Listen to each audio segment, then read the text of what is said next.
এবং এটা নিয়ে ফাঁসি দাবি আমাদের সবার ছিল। সেক্ষেত্রে বিচারের রায় নিয়ে আমি আমার কথা বলতে পারি।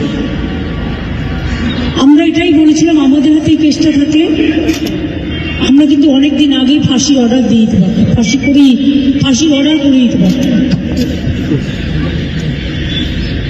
আমি জানি না কিভাবে লড়াই করেছেন, কি করেছেন, কি যুক্তি, সুতরাং ডিটেলসটাকে আমি জানি না। ডিটেলসটাকে সিবিআই করেছে এবং আমাদের হাত থেকে তো কেসটা ইচ্ছা করে কেড়ে নিয়ে চলে গেল।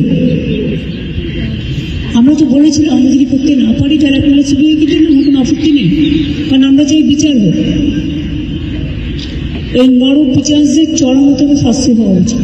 যে আমি তো ডিটেলস কাগজপত্র দেখিনি, but I am not satisfied, কারণ আমি ফাঁসি হলে অন্তত মনকে সান্ত্বনা দিতে পারতাম।